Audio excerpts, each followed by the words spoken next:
Farisejt e saducejt kërkojnë një mrekulli.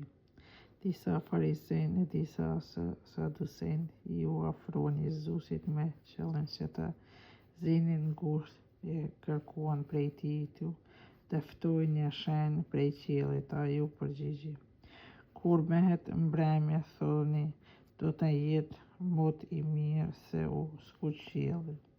Kurse në agim, sot kemi stuhi, sepse qielli është i kuq e i vrant. Kështu ju dini t'i shpjegoni dukuritë e qiellit, po shenjat e kohës nuk jeni të zot t'i kuptoni. Brezëria e prap dhe lavire kërkon shenja, por s'do të jepet asnjë shenjë tjetër përveç shenjës së Jonës.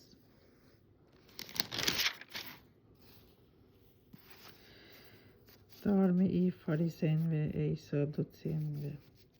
Kur u nisën nxënësit të kalojnë në anën tjetër, harruan të marrin bukë. Jezusi u tha: hapni sy dhe ruajuni prej tharmit të farisejve e të saducejve. Ata mendonin në vete e thoshin: pse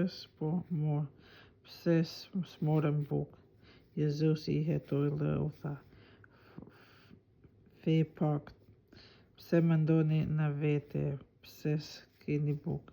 Po ju ende nuk kuptoni, po nuk u bie në mend 5 bukë për 5.000 njerëz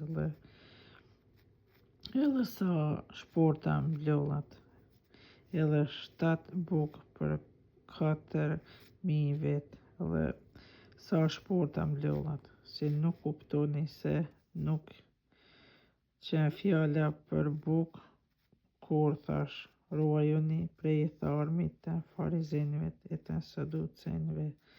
Atëherë e morën vesh se nuk u tha të ruhen prej tharmit të bukës, por prej mësimit të farizejve e të saducejve. Dëshmimi i Pjetrit mbi Jezusin. Kur Jezusi arriti në krahinën e Cezarit së Filipit, i pyeti nxënësit e vet: çtoni njerëzit, kush është biri i njeriut? Ata përgjigjen: disa thonë se është Gjoni Pagëzues, do të tjerë Elia, do të tjerë Jeremia ose një ndër profetët. Po ju, u tha atyre, shkoni kush jam unë?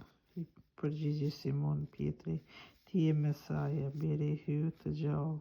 Atëherë Jezusi tha: i lumit ti o Simon, biri i Jodës, sepse këtë nuk të zbuloi mishi e gjaku, por Ati im që është në qiell. Edhe unë po të them, ti je Pjetër shkëmb, dhe mbi këtë shkëmb unë do të ndërtoj kishën time dhe dyert e ferrit s'do të ngallnjejnë kundër saj.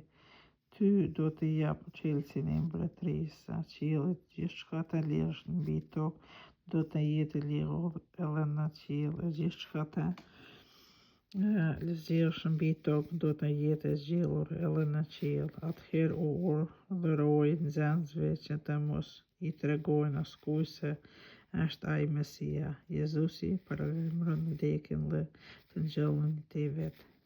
Qysh atëherë Jezusi filloi t'u diftoj nxënësve të vet se i duhet të shkonte në Jeruzalem, në të vuante shumë prej anës së pleqjve të kryepriftërinjve e të skribëve, se do të vrasin e të tretën ditë do të ngjallet. Atëherë Pietri e ndau veças e filloi ta qortoi: mos u thuash Zoti, zotëri, ty s'do të ndodh një gjë e tillë.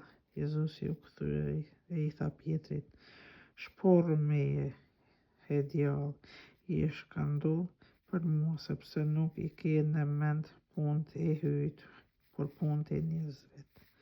Atëherë Jezusi u tha nxënësve të vet: nëse ndokush do të vijë pas meje, le të mohoj vetë vetën, le të marrë kryqin e vet e le të vi pas metë, sepse kush do të ruaj jetën e vet do të bjerë, kurse ai që e bjerë për shkakun tim do të ngjajë.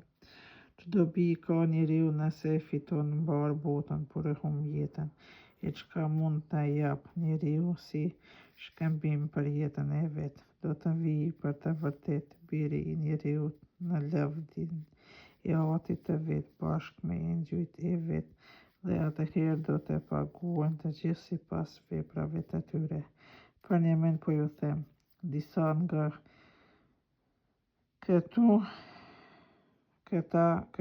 të pranishëm nuk kanë për të vdekur derisa të mos e shohin birin e njeriut duke ardhur me mbretërinë e vet.